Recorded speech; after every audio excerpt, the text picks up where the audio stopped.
So the reason why I'm doing this session is for the last 6 years I've been out of headship and I spent a lot of time helping schools, colleges and trusts and unions with their leadership development offer.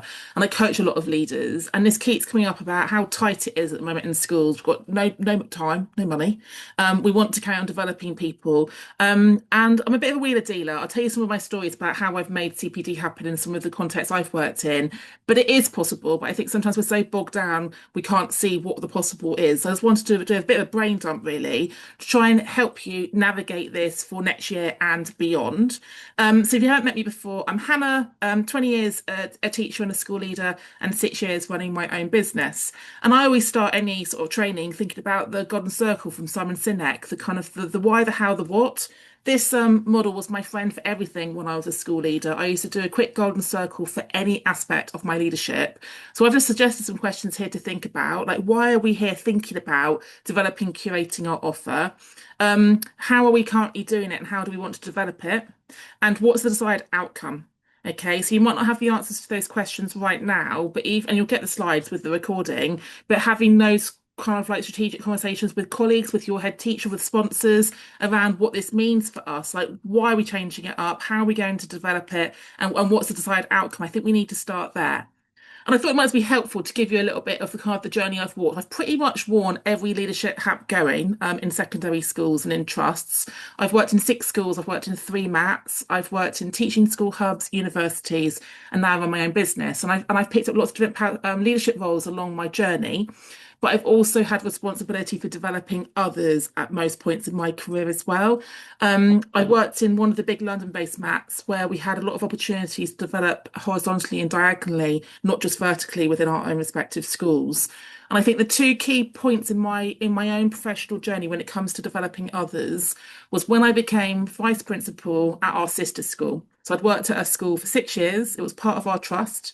I got seconded over to become the vice principal. The school was inadequate across the board, and we had no budget, a deficit budget.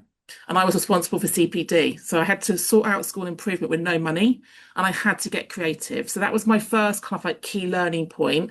The school went from inadequate across the board to good with outstanding features in 2 years. And I take pride in the CPD offer and how that impacted that. And a year later, it became outstanding. And we created a real culture of learning. If I fast forward sort of 3 or 4 years later, when I was a head teacher, I was a startup head of 2 schools. So I had big, beautiful buildings, but I had no money because we only had one year group. And I had to again get really, really creative. And I created my own income stream, my staff CPD by doing things differently. I recruited differently. I held events at our school. I invited other schools to come and do CPD with us. So I think we have to think creatively sometimes about the economy of scale and thinking about what CPD do our staff need and how do we make it happen? And is there a different way of kind of cutting it? So on each slide, I'm going to give you some things to think about. You don't have to do the reflections now, but it's like, what are the questions I want you to think about for each of these kind of like bits I'm going to share with you? So all the different hats that you wear respectively, your team wears. But the question I always ask people to think about when they're going to interviews is like, how do you describe yourself as a leader? How do you talk about your leadership impact? How do you talk about your leadership legacy? So you all thinking about that for yourselves, but how do you want to help others around you to be able to articulate who they are as leaders, what their intention is, what their impact is? I think there's a piece there that comes with the kind of training as well. So when I left Headship, I had to do a whole branding exercise about sort of like positioning myself. And I thought a lot about like what is it that I offer. So I'm all about empowerment, okay, empowering people to really fulfill their potential. But I'm also all about change, like meaningful change. So my strap line is empowering you to lead change in self and others, and thinking about how we develop ourselves to develop others and how it becomes that kind of chain reaction. And my metaphor is that idea of the kind of the metamorphosis of a caterpillar into a butterfly. The next thing I want you to think about is like, how are you currently articulating vision and mission around leadership development in your setting? You'll have your school's storytelling around the school itself, but do you have clarity around what it is you're trying to achieve when it comes to training, when it comes to leadership development? So these are just my sort of strap lines from how I position myself. I like to work with people to develop on their values as a leader. So thinking about values-led leadership, ethical leadership, I really believe in thinking about holistic development of the whole person. We talk about whole children, but actually the whole adult. And I think a lot about diversity and inclusion, thinking about how we can have agency and empowerment to lead change, and how we develop people in different ways using coaching, using training, and thinking about how our values underpin that. Okay, so thinking about how you articulate for yourselves in your own settings is something to consider because all schools are different and all trusts are different. And I think we have to be really clear on our USP. The idea of like what is our leadership brand individually, collectively, what sort of leaders are we trying to develop? I've worked in very contrasting mats with very different leadership styles, and I had to work out where was my authenticity when it came to the leadership styles in some of those different spaces. So what I've come out of all of those experiences with is this commitment to developing resilient, empowered, authentic leaders. So that's my four kind of cornerstones. So if you've been on my website, you'll see I have a whole section called Real, and all of my branding or my podcast, my blogs, all sort of speak to these three values. So perhaps that's a bit to think about internally, how are we actually branding and sort of like narrating what it is we're trying to achieve. If any of you have been to training with me before, we position all of our training at Diverse Educators and through our leadership development through what we call the three C's, thinking about how we develop consciousness, confidence, and competence. Consciousness for me is that awareness piece. So how are we helping our leaders develop their self-awareness and their awareness of others? Confidence, thinking about how we empower, help people sort of like navigate their inner visions and sort of like become truly confident in who they are and what they do. And then thinking about the competence, the specific skills, technical competences, behaviours. And I've done all the MPQs, and I think the MPQs really think about that third one. It's all about sort of like developing our skills as a leader, but for me, it's the character and the attitude and the behaviour that comes with it that sometimes gets forgotten about. And I think that's what's missing for me with lots of the leadership offer at the moment. We're not thinking about that kind of that holistic approach to how we develop others. So, some questions here to think about, okay? How you are currently articulating, if you are currently articulating, the kind of the commitment to leadership development within your setting. Is there a clarity of vision for leadership and for leadership development? Because I think that's two different things. What kind of leaders are we embodying? Are we emulating? Are we sort of like presenting? But how are we developing leaders as well? I think sometimes there's a disconnect between those two ideas. Who gets rewarded as leaders, who's getting promoted, who's getting endorsed, because I've worked in some settings where there's been some toxic leadership. So thinking about like what are we actually leading with and how are we modeling that best practice? Are we thinking about the pipeline? Okay, thinking about succession planning. I have been trapped in my own career and I coach a lot of people who are stuck because they haven't got people underneath them for them to step up. So thinking about all those different stepping stones, I think is really important and how we're creating that pipeline to come through and how we're also aware where the barriers are and where the gaps are. Thinking about that nurture and that support that leaders need at different points of their career. And the bit I'm really passionate about is the diversification of the leadership pipeline as well. Okay. And I think the bit important bit here to think about is if you are responsible for this in your school, is that an individual commitment or is that an institutional commitment? Is it a you thing or an us thing? And how do we widen that out so actually everyone understands what it is we're trying to achieve? You've probably seen this one before. I use this in quite a lot of my training. This idea of how we move ourselves and others through the unconscious incompetence, conscious incompetence, conscious competence, unconscious competence. We develop that muscle memory of how we want to show up. The bit for me that's often missing is the golden bit at the top, the reflection. And I run a lot of leadership programs right now where the leaders constantly give the same feedback. They have no time for strategic thinking and they have no time for reflection. So thinking about how we create that time, carve that time, protect that time, create that culture that actually to be an effective leader, we do need time to process things. And how can that be scheduled into the timetable, protected? I don't think that's often considered and it's an afterthought. But if we want leaders to be effective, we have got to create space for them to reflect. And there's some different things I can share with you about how to protect that as we move forward. The other thing to think about is like what are the kind of the leadership standards we are talking about? So depending on what setting you're in, we have our teaching standards and then we have our head teacher standards. And there's often not standards in the middle about middle leaders or senior leaders. We then have our MPQ frameworks. A really helpful leadership framework that I've used is the ethical leadership framework, which Askell worked on a few years ago now, about what it means to be a values-led leader and ethical leader. So you can Google that and it will come up. But in other industries, they have a really explicit and clear articulation of the competencies that people are working towards. And I think we're missing that sometimes in education. I've worked in some schools where we have created them. Like, what does it look like to be an emerging and embedded and excellent leader at those different stages of our career? So people know what it is they're working towards, because then they can self-evaluate and they can be really intentional about how they're developing themselves. But I've got some tips on how to do that in a moment. I often cite CCL, the Centre for Creative Leadership over in the States. If you are on LinkedIn, they're really worth following. They've got a brilliant newsletter that comes out once a week as well. And I've picked up two really interesting things from what they've shared this week alone. They put out an article about core leadership competences, and these are the 16 things that all leaders need to develop. And they categorize them into those four quadrants, bottom right. And I've got one coming up where they've done some research into the common challenges that leaders face as well. So even thinking about what you're consuming, what you're reading, but how you're also sharing that thought leadership with others to develop that dialogue and that kind of reflection around leadership, I think it's something to consider. And they are definitely my go-to. So when I left deputy headship and I spent a year in a trust leading professional learning development, it was a big trust. We had 43 schools, 3,500 staff, and it was a bit siloed. We had two skits, two teaching school hubs, an ECT offer, an MPQ offer, and no one was really talking to anyone. It was all very sort of like different people running their different domains and kingdoms. I did a big analysis of all the PD we were offering across the trust, and I found we had some gaps.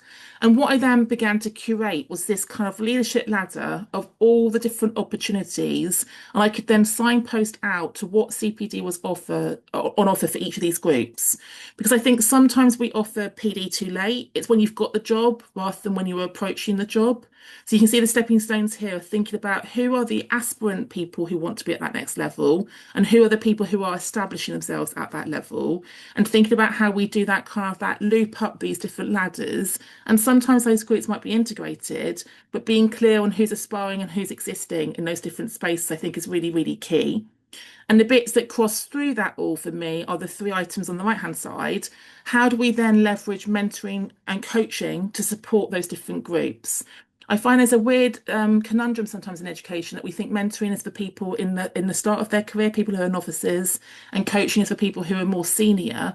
I think everyone needs mentoring when they take on a new job, and then you move into coaching, and then you get a new job, and then you get mentored again. And it should be a kind of an alternating kind of process personally. And I don't think we think about mentoring enough. I needed a mentor as a head teacher, a brand new head teacher. I didn't need a coach for the first year. I actually needed a mentor.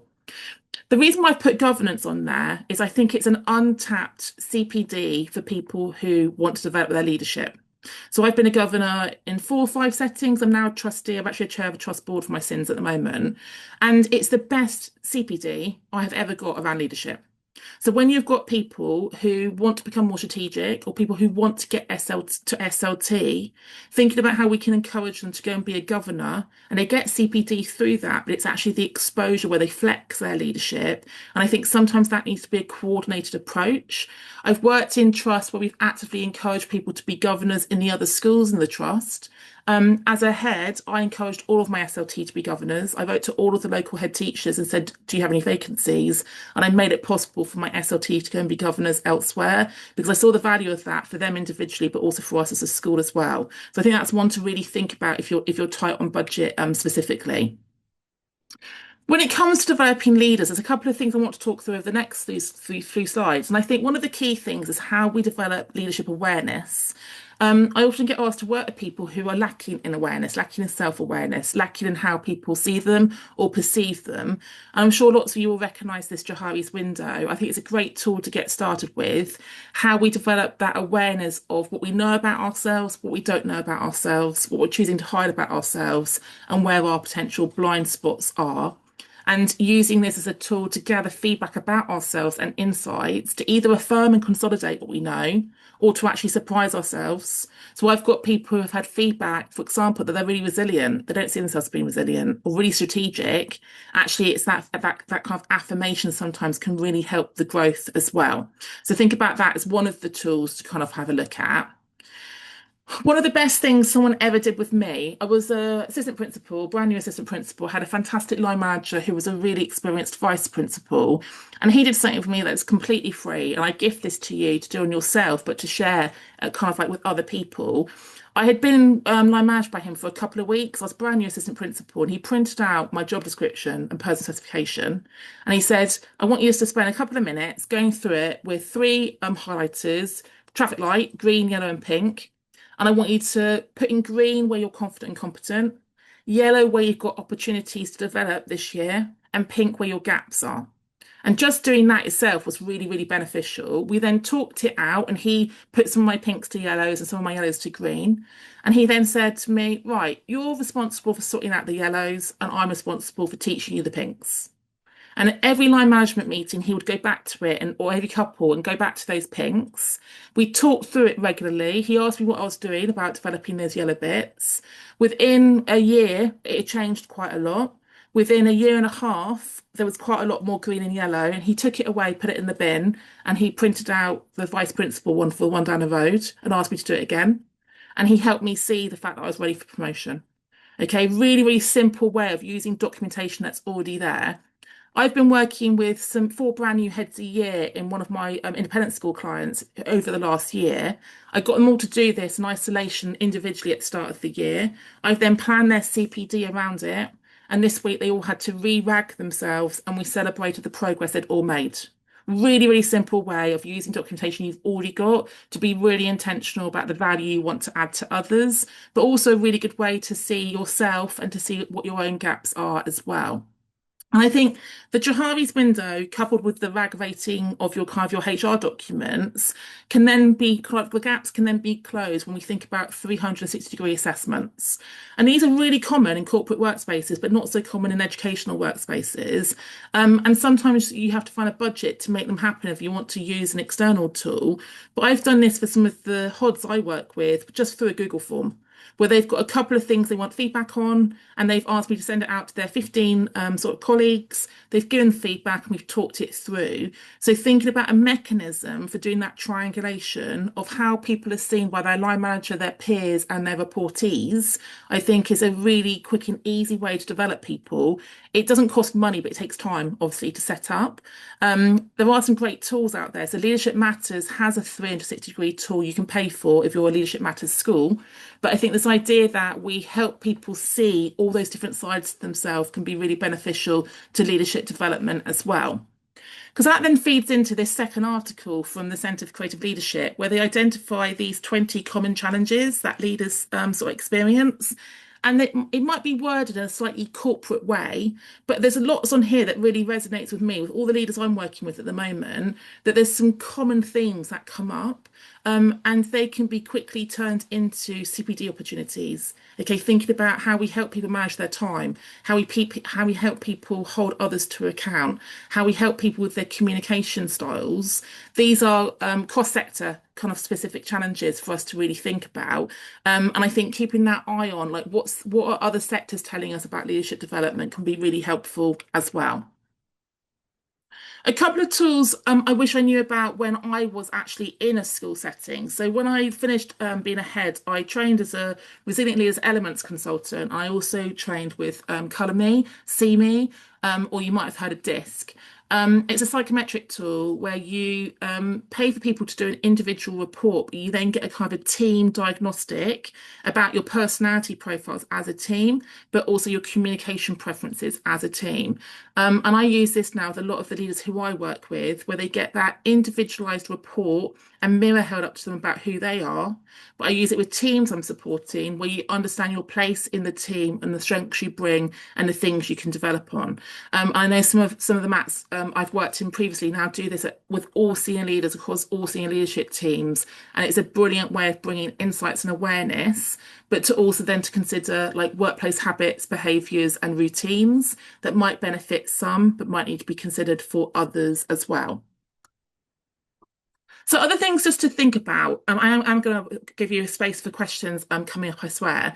Thinking about like the kind of the different leadership opportunities. I think one of the things that I always took responsibility for as the PD lead in a school was keeping my finger on the pulse and my eye on the board about what was happening out in the system, what was happening like beyond the school. I worked in some schools and trusts that had a bit of a fence around them, and actually it was the outward facingness that was lacking. So that's what led me to be part of the Women Ed team. That's why I started Diverse Ed, being involved in different sort of like opportunities that are beyond the school gates, and then being aware of what's going on to signpost it back into the school and encourage people to get involved. I think it is part of this kind of wider helicopter kind of approach to leadership development. I then trained to become an I'm Remarkable facilitator, which is all about workplace visibility. It comes from Google. And by running that session about sort of 60, 70 times now, listening to aspiring and existing leaders about their barriers, individual barriers and sort of like structural barriers, led to me then designing quite a lot of training that people actually needed that was perhaps being missed out from their own leadership training opportunities as well. And that goes back to that idea of like, how are we developing leaders holistically, not just to do the role, but to be in that role as well? Because I think some of the things we need to consider is who are the role models we are presenting and how diverse are those role models? Are people seeing people who look like them, being the leaders above them? And if that's not the case, how can we actively curate a more diverse network around the school? Are we actively encouraging people to be outward facing? I've worked in some places that were really insular and other places that are really outward facing and built really good relationships with partners and with other schools. And that brought strength, but also brought that bigger network. I think networking is something that we don't always see as being part of our jobs, but actually leadership networking is really beneficial to the individual and also to the institution. And one of the big things that has come up over the last few years when I've been working with different people is the lack of training around public speaking specifically. And this really comes for women, like aspiring female leaders, particularly if they come up a support staff kind of pathway. I can remember when I had that job in that trust, a lot of senior women saying to me, Hannah, please get us some training for public speaking. I'm doing all these really big events. No one's ever taught me how to plan a speech or deliver a speech. So thinking about some of those skills and how we can add value by sort of creating training for that, I think can be an absolute game changer as well. And alongside all those different sort of like leadership pathways and leadership communities, I think the leadership journey conversation is something we also need to be thinking about. I think we often present this polished linear line that's a ladder or a staircase about how we progress in our leadership careers. And I think how we unpack that and how we disrupt that to think about careers today being different to that, particularly if you are a woman, a parent, making choices about your career pathways. They're often squiggly lines or non-linear lines rather than sort of like conventionally straight lines. And that is absolutely okay. I think we need to celebrate those journeys more. And Womenhead does a really good job with this. So thinking about how we are presenting leadership journeys and giving different options for how to progress up that ladder, I think is something to talk about and think about as well. So one of the, I think, missed opportunities for some of the schools I'm supporting is they often outsource leadership training, and there's a lot of expertise and experience within the building that they're not necessarily tapping into. And that's not me judging. I appreciate how busy schools are, but I think it's an opportunity here to think about how can we curate an in-house leadership offer where everyone on SLT has their one workshop they run, and we curate a program throughout the year, and it can be optional for people who are aspiring leaders or existing leaders to join that space. And then you ask the next level to do that, the middle leadership to do that as well, and people who want to be middle leaders. And we're creating this generosity of spirit and this ongoing dialogue, but it's not massively expensive. It's 45 minutes or an hour after school, and it's optional. And I just don't see enough schools doing this right now, that we've got people in the building who could be running this training, but we need to set the expectation around that. And I've mentioned about the actively encouraging people to be governors already and perhaps sharing back what they're learning about that. The other thing that I didn't really appreciate when I was working in schools is how much CPD the unions offer. I now run training for all three of the big teaching and leadership unions. And NEU, for example, has just booked me for 6 leadership masterclasses next year, and I've run them for about 5 years now. Do we even know what's being offered, and can we pick that up and send that back out to the staff? Because people are often missing free opportunities. So even knowing what conferences and what trainings coming up from the unions and signposting that, I think is something to consider. And I think sometimes the barrier is how do we curate that? And having a section in your staff bulletin or having a sort of a display board in your staff room where you're signposting what is coming and you're harvesting it and magpieing it, that can remove the barrier perhaps to access. I also do some work with Diana Sagi, who runs the Academy of Women Leaders. That's a virtual academy where you can sign up and follow a curated program of virtual CPD, and it's quite cost effective. So schools and trusts can buy into a package. I've mentioned some of the grassroots groups already, but Aspiring Heads is an amazing community space supporting the global majority who are aspiring to be senior leaders and head teachers of the future. And that is a curated leadership space that happens virtually out of hours. And just some of the other things to think about here, like building partnerships with some of the grassroots groups, such as Step Up to Leadership, how we build those relationships with teaching school hubs, MPQ providers, universities. There's often a lot happening, but people find out about it too late. So for me, the PD lead, there's a responsibility here about sort of like getting that information and sending it out in advance and encouraging people to sign up for it. And actually sort of like sometimes reimbursing people for their travel to go to those things and then helping them to cascade it back at a school level as well. So I thought it'd be helpful to share with you the requests for leadership training that we are receiving frequently. These are the kind of the consistent themes that are coming to us.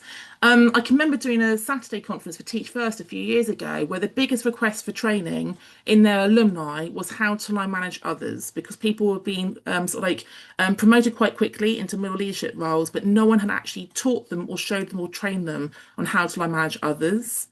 The next two are the most popular ones at the moment, how we hold others to account and how we have difficult, tricky, whatever you want to call them, courageous conversations, and how we tackle some of those things that often aren't spoken about in schools.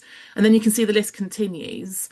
Maybe just in the chat for a minute, like what requests are you getting around specific leadership training? I'm just really curious what themes are coming up for you if you are in that position that people are asking you for training or signposting to training. Let's give you a moment to put some ideas in the chat, or maybe it's the training you wish people could have.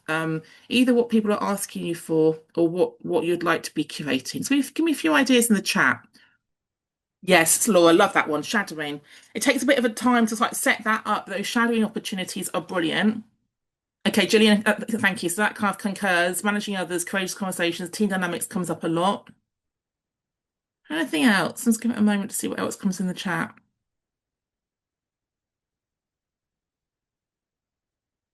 Yeah. The leading upwards, having conversations upwards can be really tricky. Thank you for that one. Yeah, system leadership, that's a tricky one, isn't it? Systems thinking, systems leadership, thinking beyond one school is often not something that we get trained on or talked about. And yeah, the multiple settings one. I'm actually working with two primary schools who've just federated and I'm coaching all their senior leaders.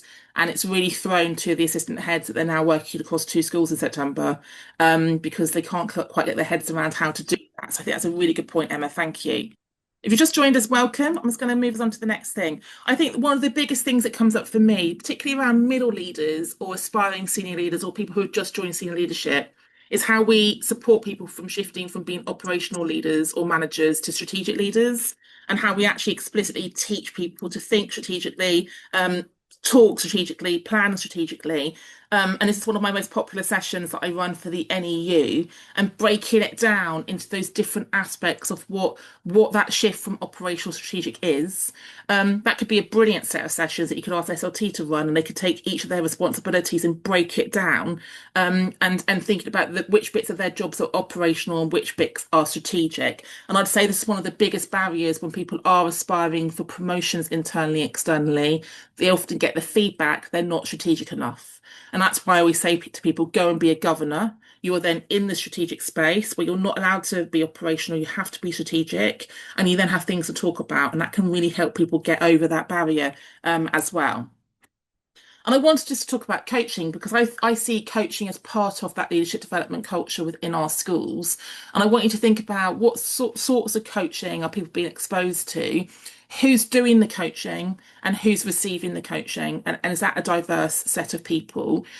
We've got a partnership with CVP, that's their little logo, the triangle, where it's a fully funded apprenticeship levy level 5 coaching certification. And we have a cohort of 20 people doing that each year through the Diverse Ed Network. So they get trained for free to be coaches, but through part of their practice, they have to coach X number of people in their school.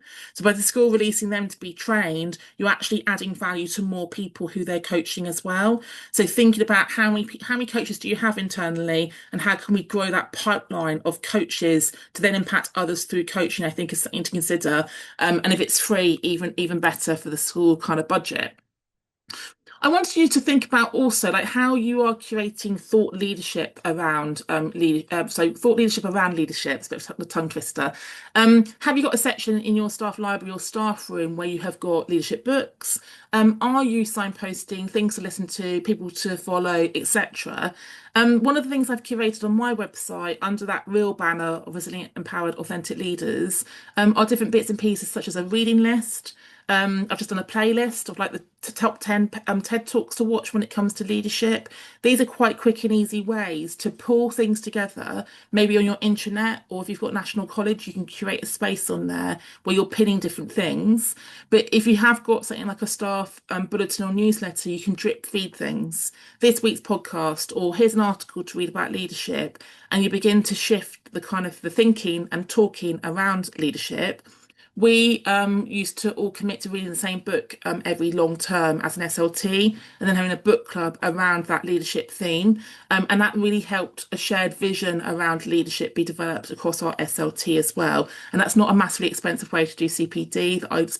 We chose a book and I bought 10 copies of it. Okay, so again, going back to that kind of curation of how we are finding and then playing back some of the kind of the leadership artifacts that are out there. Want to just do a plug for some of the things we run. So we've got 15 leadership masterclasses that have been written and developed over time, mainly virtual, that can be done in person. And they all come under that idea of empower or empowered. And then we've got lots of different virtual leadership programs based on what our clients need. We've got the Real program, which is about developing those resilient, empowered, authentic leaders. But then we've got our diversity suite. And then our diverse leaders program is specifically targeting people of colour who are middle leaders to develop them and support them to get to leadership to reduce the attrition. And so one of our clients for that is Co-op Academies Trust, and they're on their third cohort where they are investing in a particular group who are underrepresented in their trust. And we've got really good results about promotions already. And I think the question for this one is like, where does the leadership training show up? If you think about next academic year, if you're responsible for all of the PD from insets to twilights to different conferences throughout the year, what golden threads are you going to pull through? And how can you begin to sort of position and anchor the ongoing conversation about leadership within that space? And these are just some of the partners we're working with at the moment. I've mentioned some of the unions already. One of the people we work with is actually outside of education. That's really interesting. We work with the Royal College of Nursing, and we're supporting them on leadership development in health, and very similar kind of conundrums and problems to what we experience in education. But it's interesting to talk about leadership beyond the schools as well. So I thought I'd do a couple of case studies because I know some of you want sort of like ideas on how to do your action plan, how to do your budget, how to almost like map out how to do this. And I've got a couple of examples here of some of our clients where we have worked with them for a couple of years. So we often start with coaching. Okay, we might be coaching the CEO or the head teacher. That might then feed into coaching with other members of the executive team, and then that becomes a kind of a training support mechanism. So with some of our schools, we have the whole of the SLT on a leadership program for the whole year, but we have ongoing virtual webinars where we talk about a theme, but then we also have the coaching in between it. And then we use the See Me profiles to get them to really think about their team dynamic and how communication is working across that team. So that's the first example with that first kind of setting. I think it was the two primary schools in that one. Then we've got a more established approach here. I've actually just been working with this school today. We've worked with them for 4 years now. And the deputy head of the junior school is now the head of the junior school, and she's now overseeing the pre-prep school as well. And they've really invested in leadership training and coaching because they wanted to shift the culture of both of those two schools. And what we've done is worked with senior leaders in the junior school, and then middle leaders in the junior school, and then senior leadership in the pre-prep school, and now middle leadership in the pre-prep school as well. So they have invested quite heavily financially and time-wise, but what it's given them is a shared vision and a shared language and a consistent approach to leadership. And it's been that ongoing commitment that they all get training every half term and also coaching every half term as well. And this could be an in-house program where you think about all those different milestones and the different facets of a kind of a curated approach. One of the primary schools we've been working with wanted to start with courageous conversation training. So we started by working with their SLT on that as a theme. That's then led into coaching, okay, one-to-one termly coaching for the individuals within that setting. Looking at the theme of psychological safety specifically, that's come up as one of the themes in coaching. So they wanted some further training on that. That's then fed into a group coaching approach to sustain the conversations, but also those see me profiles as well, because they wanted to think more about communication. So another kind of model, another approach. And for that non-educational setting, we started by doing DIB training with them, but it came under their L&D offer. So in corporate spaces, you often have an L&D team who are responsible for all the leadership training across the institution. They've got 3,000 staff in this place. We did that training for the executive team. That then fed into a wider kind of offer through their ongoing PD. And then we've worked specifically with new leaders, and we've coached new leaders and worked with them on their team dynamics, helping them with that communication piece again. So hopefully that's just an idea of some different approaches of how you can bring these things together.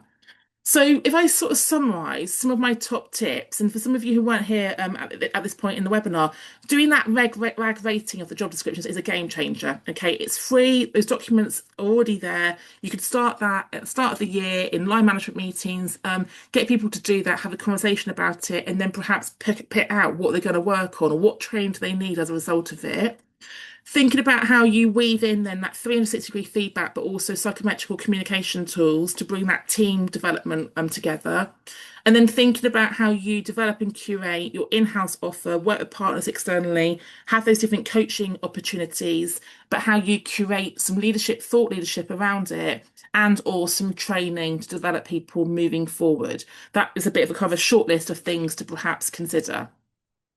And just a reminder of going back to that idea of all those different stepping stones on your leadership ladder, okay, and thinking about who's currently getting training and who's being missed. What training gaps do we have, and what training is optional versus mandatory? And please really think about your operational staff. I think often the operational managers are the ones that get forgotten about, and they're often the ones who need the training. And with our apprenticeship levy funding, actually they can access quite a lot of training if we work with the pot of money, and we also work with them on identifying their needs. You might need to find some different external partners to perhaps work with. So I'm going to stop talking and just come out and see what's landed. Like, what reflections do we have? What questions do we have?